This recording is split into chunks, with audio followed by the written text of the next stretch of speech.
Hello, hello, hello. Welcome back to the Quaker Sports Recap. Although temperatures may have been cold outside, our Quaker sports teams are really heating up.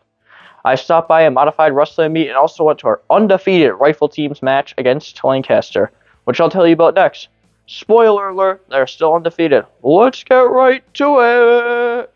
On Thursday, our undefeated Orchard Park co-ed rifle team faced off against Lancaster, a matchup of two of the top teams in the section. Prior to the match, Coach Johnston told me how special this matchup was to him. So I came from Lancaster. I used to coach a Lancaster team. Lancaster, like I said, they've been the top dog. So I always look forward to competing against Lancaster.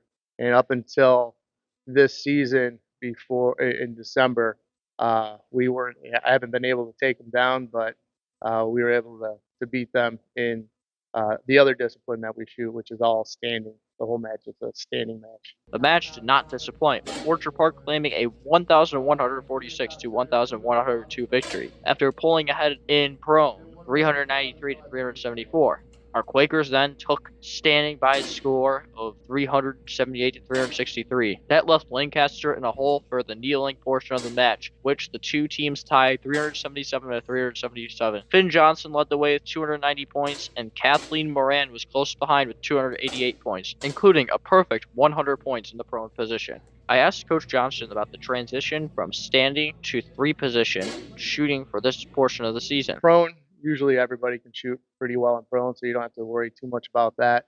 Then we came out of standing, so we're really pretty dialed in with that still. But we probably should have switched over to kneeling a little bit earlier in practice. Still undefeated and closing in on the sectional and state tournaments ahead, I asked Coach Johnson about how to keep this momentum through to the end of the season. Just we have to keep our confidence going with rifle as a sport. Uh, we have to definitely make sure we stay calm, stay focused, and just focus on one shot at a time. Of course, our rifle team wasn't the only Quaker team that was on target for this week.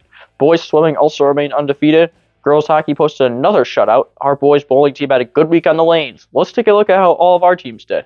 Girls basketball had a hard-fought win over Williamsville North, 64 to 62. Hallie Sandfield and Maggie Gusella each scored 19 points, while Haley Sandfield and Lainey Babbage each grabbed 9 rebounds. Boys basketball dropped their first game of the season in a close one against Lancaster. Cullen Gold Boys led the Quakers with 14 points, and Deacon Fisher grabbed 10 rebounds. Boys bowling scored 2 wins on the lanes, beating Lancaster and Pioneer. Ethan Schotten led the way for Orchard Park in both matches, including a 7-08 set against Lancaster. Girls bowling lost both of their matches last week.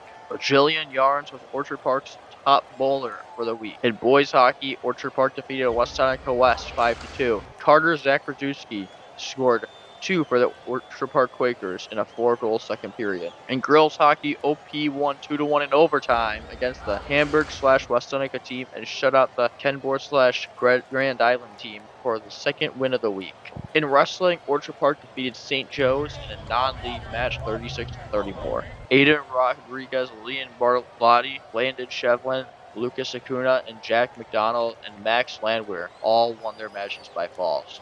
Boys swimming defeated Williamsville North 112-56, with Jackson Brusgel and Austin Carducci each bringing home 3 goals. That's pretty impressive. They also beat Clarence 115-61, with Jackson Brusgel bringing home another 3 goals. As we already covered, Rifle defeated Pioneer and Lancaster to remain undefeated. Way to go, Quakers! Up next, we have our 7-episode question segment, this week featuring football player and wrestling captain Jack McDonald. We'll learn a little bit more about Jack.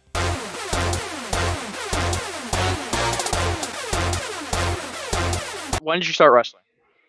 In 3rd grade. What is your favorite wrestling memory? Favorite wrestling memory was winning my first high school tournament at the JV tournament, the Battle for the Bird in Lackawanna, as an 8th grader. What's a weird dream you've had? A weird dream that I've had. Well, this isn't really a weird dream, but sometimes I dream of myself wrestling, and then I just wake myself up by doing whatever wrestling move I'm thinking of in my sleep. What is your favorite food? Favorite food? It would have to be ice cream, specifically mint chocolate chip. Are you gonna go pro wrestling or pro UFC when you're older? Maybe I'll try the UFC out. Dana White, hit me up. You heard that, Dana. What's your favorite school subject after gym? Oh, it would probably be social studies. I like learning about history. What's your favorite school lunch? Favorite school lunch has to be chicken tenders. Come on. What's your favorite college wrestling program? Well, I gotta say University of Buffalo because I'm committed to UB, baby. Go Bulls. Horns up. Are you gonna be the next Brock Lesnar of college wrestling? I will. Then I'll dominate the UFC and then I'll dominate the WWE. Nice. Thank you for watching this week's Quaker Sports Recap. The push is on for the postseason, and there are lots of events and opportunities to get out and cheer on our teams this week. I hope to see you at a game, match, or meet. I'll see you next week with another update. Until then, go Quakers!